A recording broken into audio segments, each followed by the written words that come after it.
Hi, this is Dennis with Second Chance Tackle, and well, I wanted to share with you some results of a trade I just made.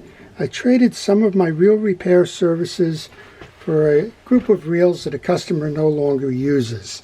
And it seemed like a fair trade. We'll call it horse trading. And he had brought over several higher end reels. A couple of those were actually featured in our videos. And well, when he returned to pick them up, he said, would I be interested in maybe doing some bartering for the services on the reels? And sure, I'm always open to that. If I can make my customer happy by acquiring some of his reels and maybe passing them along the way and giving him a fair price for that in exchange for the services provided, then it's a win-win. So let's see what it was that I traded for on the service of his reels. So the first one up is a pen reel. This is almost all pen reels. This is a pen number 9. And the number 9 is very close to the 209 and the 309 fishing reels. What makes this different from the 109 is that this has an anti-reverse that locks in place. The 109 is the more traditional one, where when you put it into free spool, the handle is going to reverse out. So in this case, we've got a casting reel that is the smallest in the Pen Peerless lineup. It is the Pen Peerless number 9. And if you buy a 109, the one that has that knuckle busting feature to it, which was actually the first one in this format from a frame size, then understand that it is not the same internal design as the number 9. There is a big difference in the bridge and the free spool assembly. So if you're thinking, oh, I have a Pen 9 and I need some parts, and you find a 109 out there, for the most part, the gearing sides are not interchangeable, so don't go ahead and make that purchase. You can see by the cleanliness of the reel that the fellow does keep all of his tackle in good condition, and that was one of the reasons why it made sense to go ahead and trade up some of these for the services provided. All right, well, if you like these kinds of videos, if you like to see what I find at flea markets, what I get in the mail on a regular basis, sometimes what I trade for, sometimes bulk purchases from places that no longer have a use for fishing reels, even garage sale cleanouts and the like. If you want to subscribe to my channel, then do that.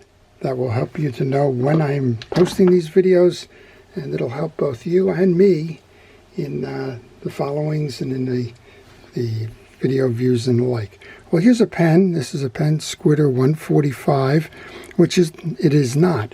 So how about that for starters? So this is a piece reel.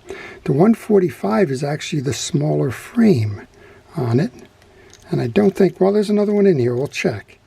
One of them has a smaller frame, and well, we're just going to leave this one on deck. He said it's a parts reel because it doesn't have the handle on it.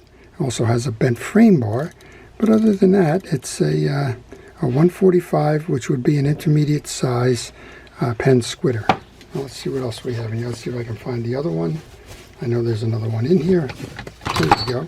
Well, it is the 145. There you go. Just when I was ready to dismiss it. You can see that the frame is smaller. So there's three size frames. I guess we can put it this way. 3 size frames in the Squitter. The 145 is the intermediate one.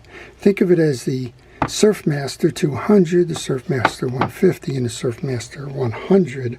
The only difference being in the formats. Well, of course, we have another Pen Squitter here. And these all need to be tuned up. He said he hasn't had them in use for a while. You can see as I spin it, the handle moves.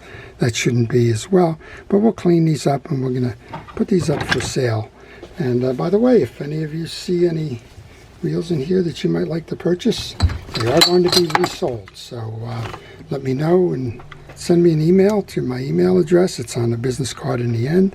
And well, you'll get a fair deal on the reels if that's something you're interested in. Here's another Pen 1 Squitter. This is Pen 140 Squitter. This is the one that's got the metal spool on it. So there are a couple of variations on the squitters and on the spools. The first one is a plastic one like this. Some people think that it was put on there to save expense. It really wasn't. What it was put on there for was to increase casting distance. This spool is a lot less than the chrome-plated brass one.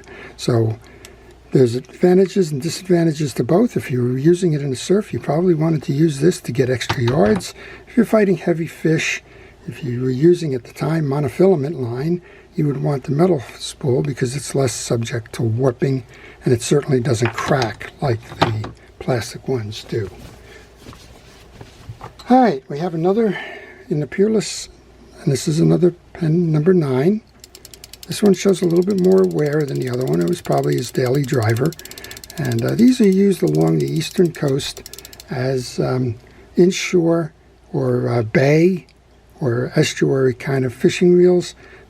Around here we have summer flounder, which are also known as fluke. They sit in depths, well, 20 to 25 feet in the bays and estuaries. And these are ideal. You don't need a lot of line. These things are very powerful in terms of the gearing. The design is the same design as you would find on the bigger reels, like this Penn Long Beach reel, much bigger in format, but the same design. And those designs have proved their strength over time, and this is one example of that. What else we got? I've got the third one here. So this is, again, back to his normal standard, a beautiful reel. This one is spooled with, I believe it's 20-pound braid, and this one's been out there fishing. Just another beautiful example of that. So I have 3 of those Penn Peerless 9s, 3 of the Squidders. We traded for 2 other reels. It was 8 in total. Here's just a beautiful Penn 113H. This is the 4.0 in the Senator line. The H stands for a high speed. This one was made in the U.S., and it's a great reel for trolling, particularly in the mid-Atlantic area. We troll for a lot of things. We troll for striped bass. We troll for tuna a little bit deeper in the waters. And, well, if you're into bluefish, this is going to bring in some of the biggest bluefish that are in our area. So a Penn 4.0 Senator in good condition. And finally, the last one. This is a classic. This is the Penn Spinfisher 700. Just a gorgeous reel all around. This one's got a little spool chirp going on there. Not quite sure what that's about. We do have a spare spool with that one, so maybe it's a spool that's out around, or it is possible that the spool on this, or the rotor cup on this one, is a little bit elongated, and it could be that that's what's causing the rub. Sometimes you can minimize the rub. Oh, that's over tightened.